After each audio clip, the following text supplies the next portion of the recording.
Hello and welcome. I'm super excited to be here at Data Science Go. This conference is amazing. This staff, I mean, I'd love to say give it up for the staff. So maybe in the comments there, you can all give a little shout out, because I have to say, pulling something like this together at the scale in which they pulled it together and making it so smooth and awesome as both a sponsor and an attendee and someone presenting end to end, it's been an awesome experience. So thank you all at Data Science Go for making this such an awesome event. So yes, as my name's Trevor, I'm with Zeal. As was mentioned, that introduction was awesome. Thank you so much, Roberto. I'm going to go ahead and start my slideshow now. So here I go. Let's see, get my screen share going here.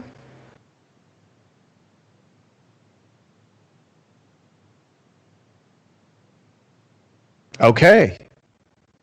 And it's up. Excellent.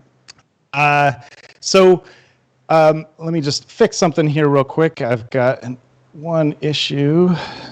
There we go. I'm sorry. I need to unshare my screen real quick. I apologize.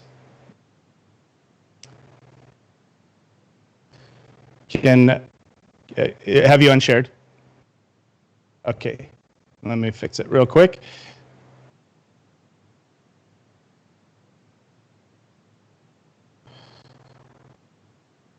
There we go. That's better.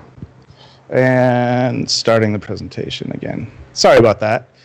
There we go. Everything's working now. Everything works great in the practice, right? And then here we go on the main stage, and bam, something blew up. But so the conversation I wanted to have with you today. First off, when we decided to sponsor Data Science Go, one of the things that we were really excited to do is we're planning to give a workshop. And that's going to happen later this fall, hopefully, fingers crossed. If the main event happens later this fall in person, then we'll be giving a workshop along the lines of what I'm going to be touching on today in this talk. If it doesn't happen then, it'll be pushed into 2021. I think they just recently released the date, which is really exciting. So as a backup date. But that said, I'm going to dig a little bit in today and just scratch the surface on what it is that the UX of data means to us, and why we believe it's so important as a thing to keep in mind and as a part of this conversation that we're all having. So far in the conference, there's been some amazing talks around things like algorithms and deep learning and machine learning, and how that is affecting our ability to collect data, display data, share data. We have had amazing workshops on visual tools, right? And so the ability to show the data and share it is something that we've talked a lot about. One of the things I want to talk about is, what is data visualization? And essentially, all that is compressing a lot of knowledge into a small space, right? So taking a bunch of information and compressing it into a small space so that it can be easily understood. Okay, but what is it really?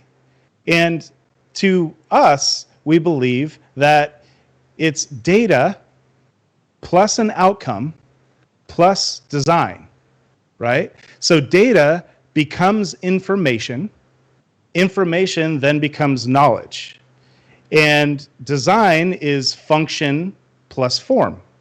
So when you put those together, you move from quantitative data to qualitative data, to something that has value to an observer, right? And what it really is data communication. Now, data communication as a term in data science stands for something else, but for the terms of what we're talking about, I'd like to leverage that term as well, because when we use data and present it to somebody, when somebody takes it and is perceiving data, that is a form of communication, and that is the primary crux of what I want to focus in on and zoom in on today. So, what goes into data communication? this is, again, we're going to be doing a workshop in the fall on this. This is also something that we're offering a special here, which is the ability to go through a data story workshop, right? And that's to help flesh out and define. So I'm going to go through some of what we do in that so you can understand what goes into data communication. So it starts with a set of questions that we ask. And one of the first questions is, what is your story? Now, it's really easy, especially as data scientists, it's really easy to focus in on the science behind it and say, well, we're collecting data and we're just presenting that data. We're not telling a story, or, the data speaks for itself. And the reality of that is that there always is bias involved, whether it's in the collection of the data or the presentation of the data or the perception of the data, right? So what we really want to do is we want to make sure that we understand that a story will be told. There's no such thing as pure data once it's been perceived by somebody. Once it's been perceived, then we're dealing with their biases, we're dealing with their belief systems, we're dealing with the methods in which we collected that data. So we just need to understand that there's always a story that is being told when data is presented, all right? So understand, what's your angle if you have one? What are you trying to prove or disprove? What needle are you trying to move? And, what opinions do you have? And being honest with that is super important to making sure that there's integrity in your presentation of your data. So I alluded to this one, which is another question that's massively important, is who is your audience? It's really, really important for you to identify this piece and earlier on in our booth, we had an awesome discussion about some of these things, which is someone was asking, how do I communicate? How do we express the importance of data and data prioritization as far as collection and utilizing that to help drive business decisions and business value? How do we stress that importance and create prioritization within our company if management doesn't value it like we do, right? So one of the primary questions that comes up in that scenario is, who's the audience, right? You are a data scientist. You are collecting information and trying to package it up in a valuable way to perceive it. Well, you have to really understand and unpack who your audience is, what they value, what's important to them, what language they speak in, right? Because if you come at them with a bunch of information and data and terms that aren't familiar with them, and it might even be terms that you just expect everyone to understand, right? Like median or some of these, statistical terms or what seem like basic mathematical terms. Unless you unpack those or know that your audience is familiar with those terms, then you're going to lose them in the presentation of the data. And as soon as you lose them, you lose that value that you're hoping will be derived from the data you're providing. So understanding your audience, massively important. Harvard broke an audience types up into a number of different types of audiences. So you have your beginner audience, people that don't really know anything about what you're talking about. Then you have your generalists, right? So these are people, management probably falls into a generalist category. They know enough to try and understand the concepts that you're talking about. They have a pretty general knowledge base, right? Then you move into experts, and then and then there's two levels beyond that are basically the difference between somebody who fully understands the concepts, somebody who can create the concepts, and then someone who inspires the concepts, right? And so knowing your audience will change your language set, it'll change how you present the data, and it'll change what impact that data has. What's the medium? What's your forum, right? Is it a report? Is it somebody viewing it online? Is it being presented? Is there audio? Is there video? Is it just imagery? Is it just text? So understanding what your medium is, what your forum is, massively important in how you present that data and what information you include. And what does your data say? You know, now that you have all of that information, when you're unpacking your data, being honest about what your data says. Make sure you vet your data. Oftentimes, we don't create the data that we're presenting. Sometimes we're doing research, right? We do a bunch of research. Maybe we're connecting to an API via some software and pulling in data sets. If you haven't fully vetted that data and you just trust it because it came from a source, but you can't speak intelligently about how that data was sourced, then you'll lose credibility with your audience, right? So understanding what your data says and the integrity of your data, vetting that data, is massively important in developing integrity with your audience. And remember, like I just mentioned, credibility. You have to remember that when data is leveraged to tell a story, when you use data to help strengthen a story or tell a story or strengthen a narrative, you have to understand that the purpose of the data is to strengthen the credibility of what's being stated, right? And create credibility. And so that credibility is only as strong as the person's trust in the data source and how the data is being presented. So then structure is another piece, right? The structure of your story is going to depend based on the types of data that you have and what you're going to communicate, but understanding what the best tools for the job are. There's an amazing tool I'll go ahead and link to. If you are curious about it, stop by our booth after the talk, and I'd love to share it with you a little bit. I'll share a number of tools there as well, but one of them is I believe it's ft.com/vocabulary, and I'll share that link. But essentially what it is it's a big visual chart of all the different types of data representation, bar graphs, pie graphs, dot grids, all these different ways to present data. And it's amazing if data visualization is something that you're either new to or you're looking to try and strengthen as a skill set, then it's an amazing tool because it breaks down what the best use cases for each of those types of presentation is, what the strengths are, what the weaknesses are. So I'll share that in our booth as a link. So if you're interested, you can utilize that. But understanding the tools and how those tools communicate is really, really important. There was an awesome talk yesterday on Tableau.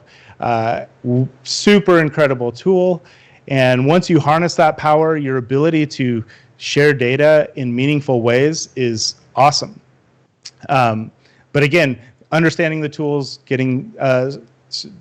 becoming strong in the tools, but understanding which ones to grab at the right time to communicate the message that you're trying to communicate is really important.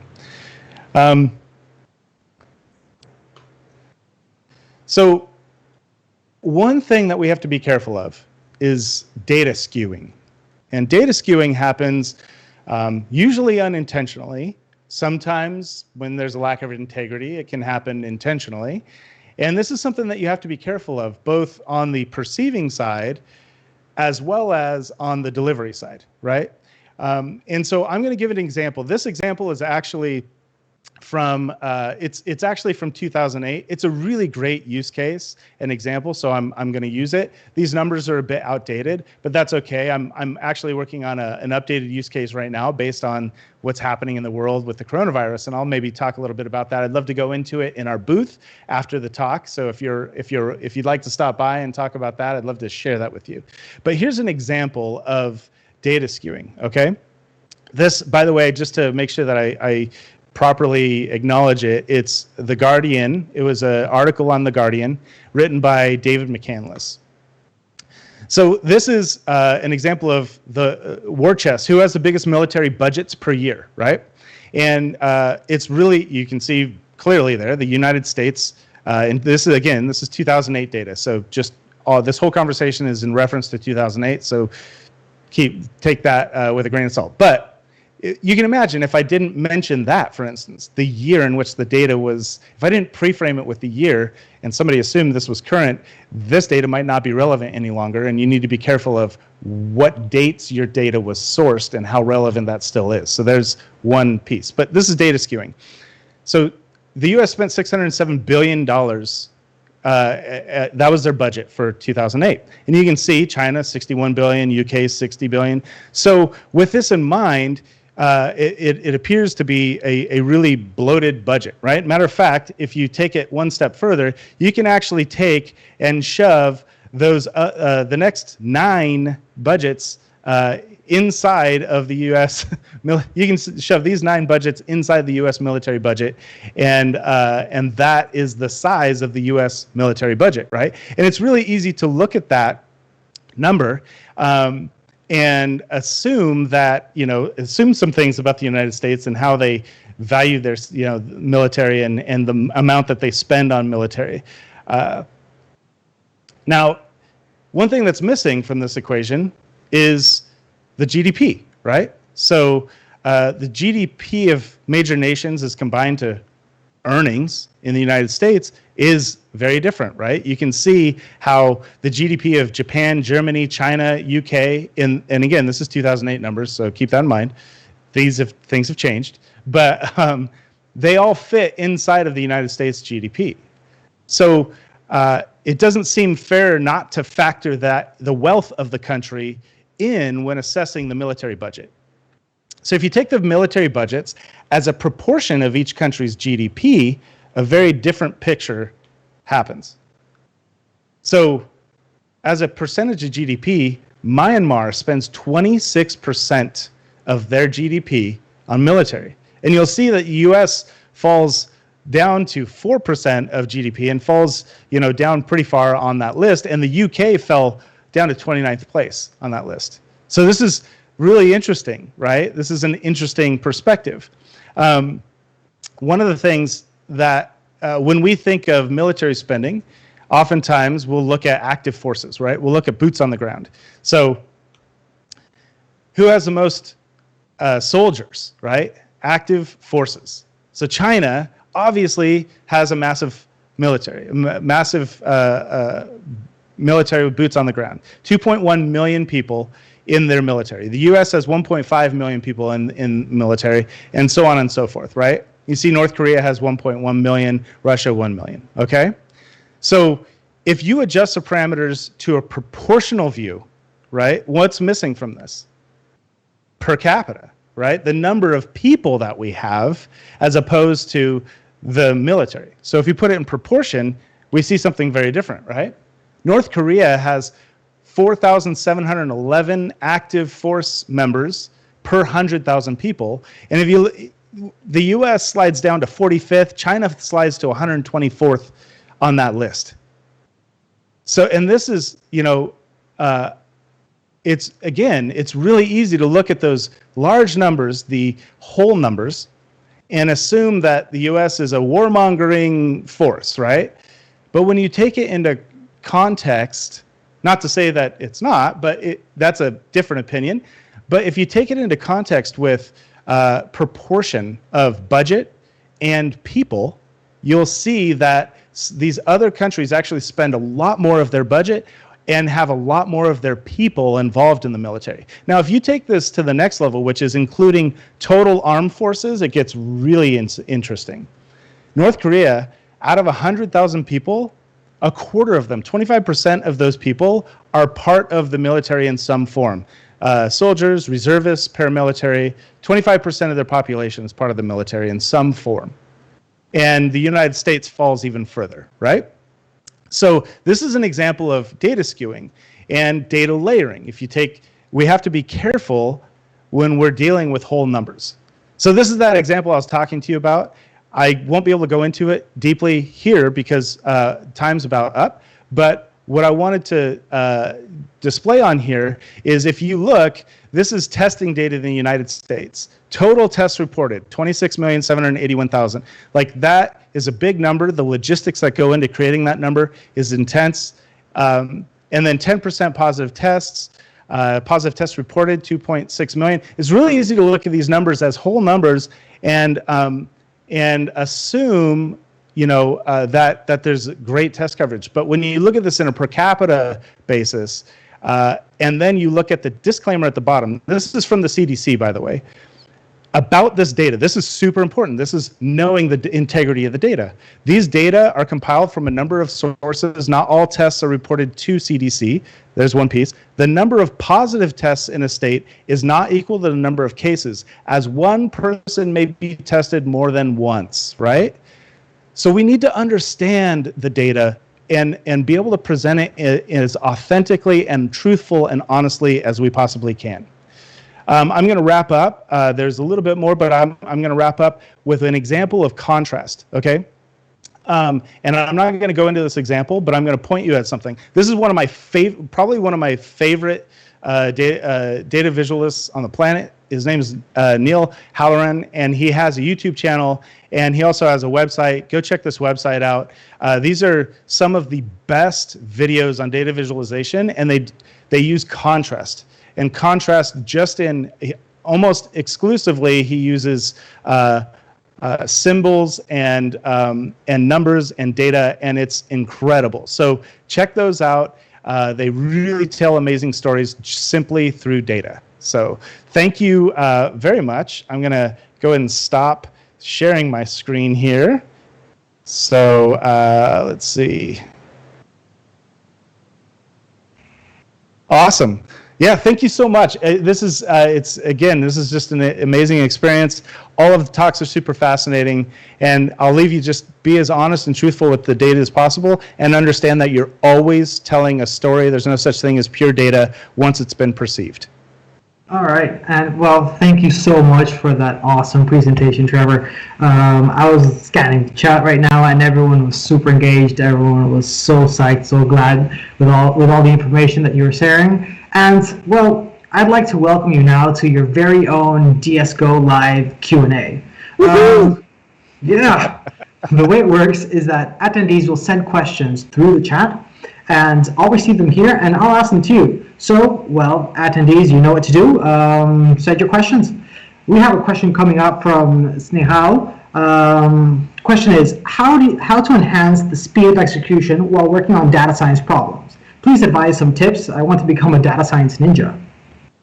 So read the beginning of the question again. How do you enhance the speed of execution while working on data science problems? Speed of execution. That's a interesting. I mean, I need to unpack that a little bit more. What you're getting at there, but while working on data science problems. So, if you're talking about translating data into, taking, if there's some more definition that comes in, please bring it up, Roberto. But if you're talking about taking raw data and translating it and utilizing it and providing value with that data to an end user, or to help, again, policy is shaped by data. All of these different aspects are impacted by data as it's being presented now, right? It's very powerful. So the speed, I would caution against trying to rush data to be viewed. And that's because a lot of mistakes happen, and we see that constantly, right? We see people, you see a number, you see the data, you take that data and you start presenting it, only to have that little disclaimer at the bottom of the CDC website come up and bite you and say, hey, listen, like, there's a lot of repeat cases that are, being shown as positive tests, right? So if you rush to try to take data and make it useful and present it, you can make some of those missteps. So I'd caution against rushing it. If that's what you're getting, if that's what you're getting at, I would be a little bit more methodical, because again, data is so powerful. We as data scientists, we understand the flaws. We also understand what's the sourcing and all of those things. Somebody perceiving it, somebody that's receiving it, a general population member or even a management member that's receiving that data, they oftentimes will take it as factual information. Okay. And so that's a pitfall we have to watch out for. Okay, great. We have another question coming in, this time from Sergio Vecchi. The question is, have you ever experienced presenting the data to investors or stakeholders and the data presents a truth that displeases them? How do you deal with that situation? Yes. So, at Zeal, we believe that honesty is absolutely the best, and transparency, not hiding those things. What I'll say is this: when data displeases someone, so in that scenario, when you present the data and it's not the data that they want, that the stakeholders want to see or want to hear, at first it will feel very uncomfortable, and it'll be it can be a negative experience initially. But what I want you to really understand, two things. One is ensure that what you're bringing forth, especially if it's bad news or something that you know that they're not wanting to see, just make sure that your data is as solid as it can be. There's always, mistakes can be made, but you want to make sure that you looked at it from all of the angles as much as possible to understand that, this is the truest, most factual information we can provide at this moment. With that in mind, though it's upsetting, if it's a mature audience, they will ultimately appreciate that you're helping them see the truth, right? It's really, really hard, and we've been in this position before at Zeal. It's really hard when you present data that is bad for the business model of the company or the stakeholders that you are presenting to, right? And in that moment, again, honesty and transparency is the best possible principle to keep in place, and try and be a solution-oriented person to help them. Maybe if you're going to bring a problem to the table, oftentimes it's good to also maybe bring some solutions to the table as well. Okay, great, wonderful, nice and thorough. I think we have time for a couple more questions. We have a question coming in from Crystal Wiggins. Question is, I will be teaching an intro to data journalism course this fall. Any suggestions on what software I should have students use? They are super beginners and money is always a factor. Yeah, that's a great question. I have taught a number of workshops and classes on this topic, and the tooling, what I'll say is the tooling is evolving very rapidly. To me, again, there are some incredible tools that cost a lot of money and are very intense to use, right? And then there are some simple tools that you can grab. I would say that if you look at some tools like Canvas, I believe, and there's some basic, if you look in the design arena, right? So if you're looking for online design tools, I would do some searching for that. And you'll find some free options. You'll find some very low cost options. You'll find options that are free for students. And I think that what's great is in those, oftentimes they're geared around infographics is sort of what some of those. So if you look up infographic design software, online design tools, that's, I think, a great place for you to start. And you'll find, and they'll be high level. They'll provide some really great places to start in low cost and low barrier to entry, because those tools are primarily angled to try to bridge the gap for somebody who's in marketing, for instance, that is not a designer. So empowering somebody who's in that position to provide an outcome without having to be a great designer is where those tools are geared to. So it might serve your purpose. All right. Well, thank you so much. I think that's all the time we have for today. Thank you so much for this great presentation and very awesome Q&A, Trevor. It was a pleasure hosting you. And as I said, everyone in the audience was super psyched that you were here. Thank you so much for joining us. Thanks, Roberto. I appreciate it. Thank you all. This is the moment where it's like, oh, you get to hear that feedback and see that feedback. And it's like, since we're not in person, it's, we don't get to have that experience, but I appreciate it. And I love being a part of it. And thank you for having us.